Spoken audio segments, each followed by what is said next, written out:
Fear is a weapon. It silences many. It locks their lips, ties their hands, and cages their voices. DJ, panaleta mchanganyiko. But in the brutal arena of Kenyan politics, there are a rare few who refuse to bow. Where were William Ruto? Where were William Ruto? They defy the weight of power, mock the threat of punishment, and confront the highest offices of the land without flinching. No amount of... These are not ordinary politicians, they are political lions. And among them stands one man who has shaken the foundations of Kenya's political order with a single claim. His name? Rigathi Gachagua. But what did he say that has the government trembling, the security services watching, and even foreign powers asking questions? Tonight, we put Gachagua's words under our lens. On July 9th, 2025, former Deputy President Rigathi Gachagua jetted out of Nairobi, heading to the United States. What was meant to be a long tour, more than 40 days of meetings and town halls with Kenyans in the diaspora, turned into something much bigger. Because in his fiery speeches, Gachagua did what he always does. He spoke without fear. He levelled accusations. He exposed alleged secrets. But one claim stood out, one that no government, least of all Kenya's, could afford to ignore. You need to know, the Americans want to know. On August 9th, 2025, inside a diaspora town hall at Holy Names University in San Francisco, Gachagua dropped a political bombshell. You are working with Al-Shabaab. He claimed that President William Ruto had secretly met with members of the Al-Shabaab militia in Garissa. According to Gachagua, the US government itself was asking questions about this alleged meeting. You need to know, the Americans want to know why you are working with Al-Shabaab. Why, when you were in Mandera, you met 3 leaders of the Al-Shabaab militia at night to discuss business with them. The reaction? Since he has information, you can see liars. Immediate. Explosive. Back in Kenya, government operatives scrambled. The Interior Cabinet Secretary ordered Gachagua to issue a written statement detailing exactly what he knew. I tell them I cannot meet you until you call the canvas and you call the master. Yet as his plane touched back down on Kenyan soil, no summons had reached him. Not yet. So here is the question. Will the bold Rigathi Gachagua dare to write that statement? Or will he stand his ground and refuse? Today, as we speak, bombers of Kenya. At LifeLens TV, we have learned one thing about Rigathi Gachagua. When he speaks, there is always a shadow of truth. He may twist, he may exaggerate, he may stretch reality to score a political point. But beneath the smoke, there is usually fire, or at least glowing embers. Think about it. Today, as we speak, bombers of Kenya. When he once claimed that Bomas of Kenya had been sold to a Turkish national, it wasn't entirely accurate, but there was a Turkish firm contracted to renovate the iconic venue. He wasn't fully right, but he wasn't fully wrong either. Why you are working with Al-Shabaab? Today, as we speak, bombers of Kenya. Imeuziwa Muturuki. And so we asked, could it be the same with this explosive Al-Shabaab claim? Did President William Ruto really meet with the militant group? Or is there something connected? Something Gachagua twisted to look worse than it is? The short answer? Yes, Al-Shabaab is in the mix. And yes, President William Ruto's name is not far from that story, but the truth is more complex than Gachagua wants you to believe. He knew the truth. He chose to bend it.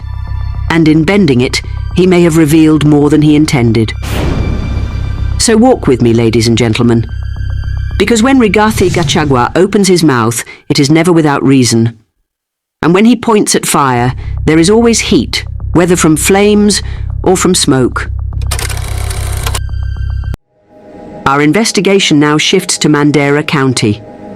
Because what happened here, just one day before President William Ruto's scheduled visit, may hold the missing link to Gachagua's audacious claim.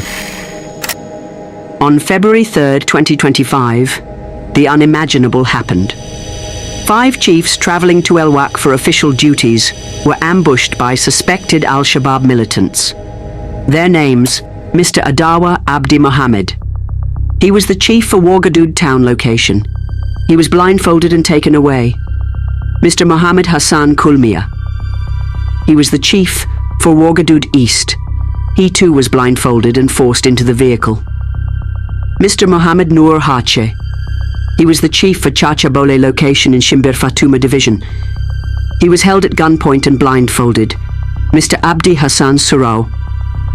He was the chief for Kurahmadawe location. He was tied and blindfolded like the rest. Mr. Ibrahim Gabo. He was the chief for Wargadud location. He was blindfolded and driven towards the border. Those were the 5 chiefs abducted. They were blindfolded and bundled away. They were driven towards Lafe, near the Kenya-Somalia border. For many, this looked like yet another act of terror. But what followed shocked Kenya to the core. As word spread, local youth, many on boda-bodas, sprang into action. They pursued the abductor's vehicle, closing in fast. For a brief moment, it looked like they might rescue the chiefs. But then, something chilling happened. The Kenyan police intervened, not to assist the rescue, not to support the youth, but to block them, using tear gas, forcing them to retreat. The question hangs heavy. Why would Kenyan police stop locals from saving their own chiefs? Was the abduction part of something larger, something the public was not meant to disrupt? The very next day, February 4th, 2025, President William Ruto landed in Mandera. He stood before the people and issued a fiery warning to Al-Shabaab, vowing not to leave until the chiefs were returned alive. But behind the president's bold words, a quieter, more complex process had already begun. Reports emerged of elder-led negotiations between Mandera elders and Al-Shabaab. But here's the problem. Can ordinary elders truly sit across the table from Al-Shabaab and bargain for lives? Behind the curtain, whispers grew louder. These so-called elder negotiations were merely a disguise. The real talks involved something far bigger and far riskier. By February 8th, the National Security Council had convened to discuss the release. The truth was clear, even if hidden behind the faces of elders. For 2 long months, negotiations dragged on, and then the demand came. Al-Shabaab wanted 7 million Kenyan shillings. On April 4th, 2025, that ransom was paid. 2 days later, on April 6th, the 5 chiefs walked free, reunited with their families. But here's the question that cannot be ignored. Could local elders from Mandera truly have raised 7 million shillings on their own? Or was that money, quietly, government money? The evidence points one way. The state was involved. You also talked about him meeting Al-Shabaab. I am saying... Where is that evidence? Because it is very different from this paper that you have presented here. Is different from stating that the president... Hang on. That the president of the Republic of Kenya met Al-Shabaab leaders. Is that still your contention today, that he met Al-Shabaab leaders? Now, return to Rigathi Gachagua's explosive claim that President Ruto met Al-Shabaab. Was it a literal meeting? Perhaps not. But was there government contact, negotiation, and money exchanged? The evidence strongly suggests yes. Hang on. But the president of the Republic of Kenya met Al-Shabaab leaders. Is that still your contention today, that he met Al-Shabaab leaders? Gachagua, being a politician, spun it to look sinister, as if Ruto was cutting secret business deals with terrorists. But the reality may be this. The government engaged Al-Shabaab not for profit, but for survival, for the safe return of 5 chiefs. So now, dear viewers, the story sits in your hands. Do you believe the official narrative that Mandera elders risked everything, raised millions, and negotiated with terrorists on their own? Or do you believe Gachagua's version, that the Kenyan government itself dealt with Al-Shabaab and simply hid behind the mask of elders?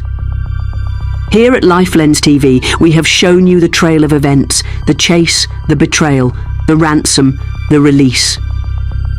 But in the end, it is you who must connect the final dots. Drop your thoughts in the comments. Do you side with the government's version or with Gachagua's audacious claim? Until next time, this has been LifeLens TV, where truth is magnified, where silence is broken, and where every story has another side. Shalom, alom, alom, alom, alom.